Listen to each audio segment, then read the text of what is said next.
hazards associated with that, but what is its impact in terms of either bringing on asthma attacks or... Oh, absolutely. Tobacco is a huge trigger for people who have asthma, whether you're an adult or a child. 50% of the children that end up going to the ER have parents or somebody in their family who's smoking. We recommend that, you never smoke. It's not good for you anyway. But if you are going to smoke, to wear clothing, do it outside.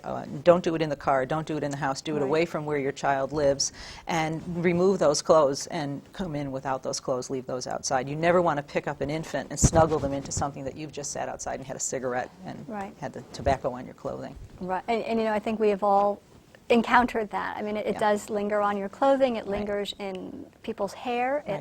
So it's in your cars. It's everywhere. So right. Now, were there any other triggers in particular that you try to educate families about? Well, we encourage them to work with their physician and find out what their triggers are.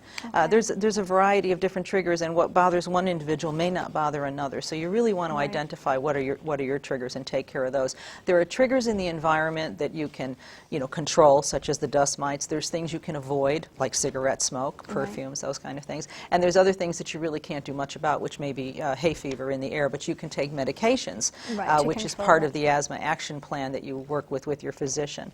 And those medications are something you will, they will tell you exactly what to take and when to take them, and you'll use an asthma treatment plan to determine how much you're going to be taking on a regular basis. Right.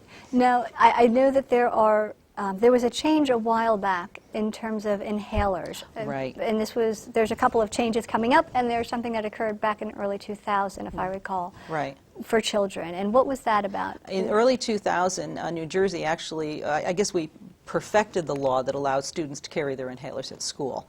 Went back in and changed the law to make sure that all students in the state of New Jersey are allowed to carry their inhalers at school as long as they have their physician statement telling exactly when they're going to be needing it and the asthma treatment plan filled out. The other thing that's happening with inhalers is because of an international treaty, the propellant has changed in our inhalers, and you will no longer be able to get a CFC generic albuterol inhaler after December 31st of this year. So it is critical for patients to get into their providers now and find out about the 4 new bronchodilators that are available, test them out, see which one works for them, and then switch over to the new inhaler. And learn the critical differences about cleaning and priming. These are much different. They may look the same, but they are much different than the prior inhalers. And that I understand that that's a lot of the work you're doing through ANMA, correct? Right. And ANMA is doing a national campaign. We're working with over 30 other organizations. We're all producing materials.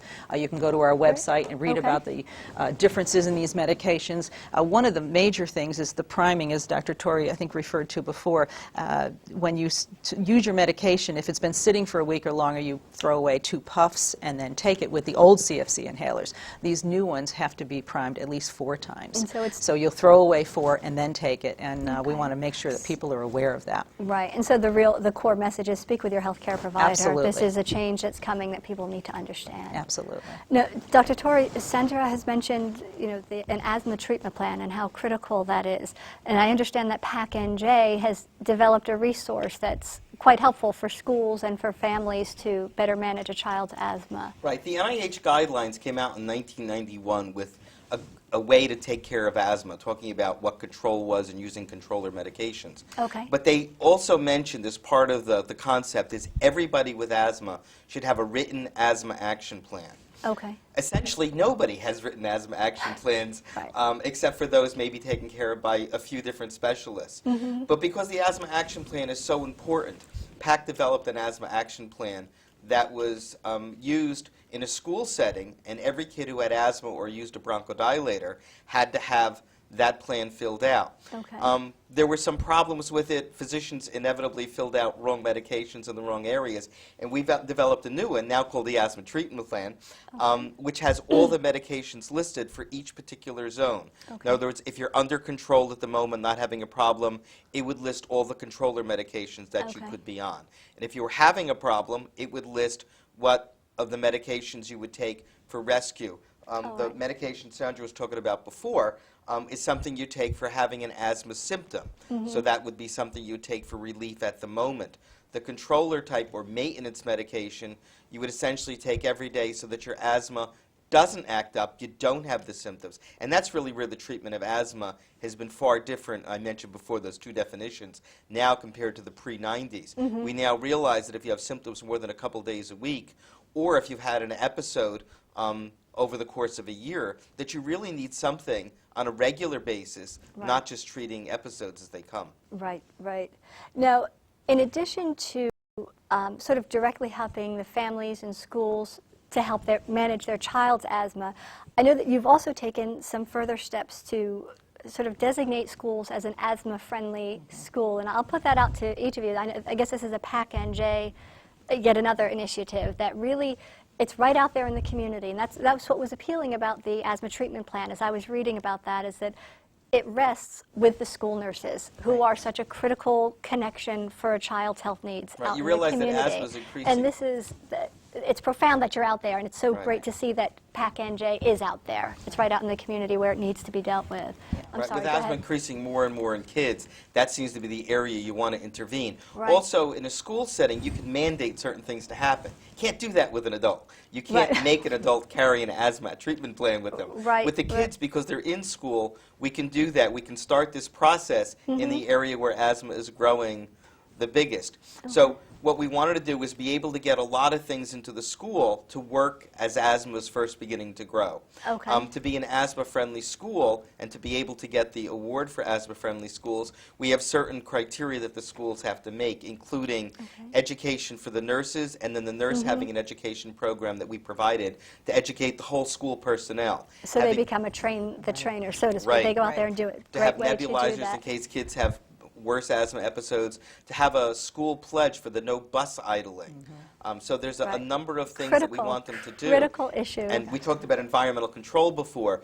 There's a tools for schools done by the EPA that the school has to have somebody go to these kinds of conferences in order to make sure that the school can be as asthma-friendly environmentally as possible as well. So all of these things add up together. When the school's doing that for the children, they're eligible to get this asthma-friendly school award. Okay, great. And then I imagine you highlight those schools on your websites as well and I guess as of them. next month, we'll have over 300 schools in the state that have the award, and many of them are in the viewing area for this. And I think the most important things that we do in this process is we educate the school nurses and the school staff, and we work with the National Institutes of Health guidelines, the asthma guidelines that were just released. And one of the things I want to mention is in the guidelines, they no longer use the word rescue, because what we found was that people who looked at these medications and thought that they were just for rescue were waiting too late.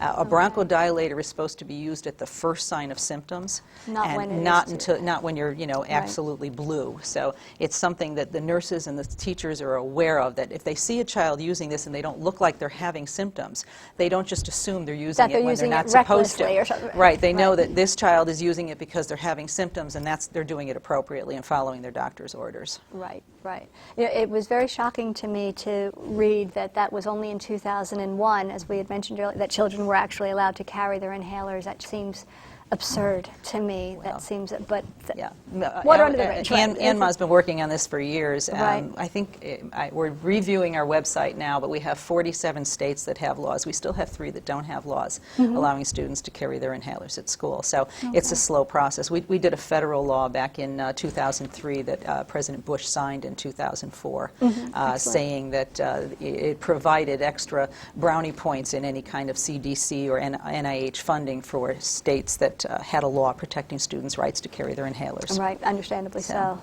New Jersey actually was very lucky because we started this law before there was a PAC-NJ. A lot of the stuff that PAC-NJ is doing, we did as the ALA Asthma Committee, which essentially shot off into this new direction. Right. Well, and I think that's important to mention. ALA is Absolutely. the fiduciary for PAC-NJ. Which is the American Lung Association. Right, Right, not everyone will know. Yep. Right. So we actually got the law through initially at that stage for children to self-carry. New Jersey was one of the first states to have a self-carry law so that children could theoretically save their own lives if they're have having the an asthma tools. episode. Before that, a child was not allowed literally to save his own life. Right, right.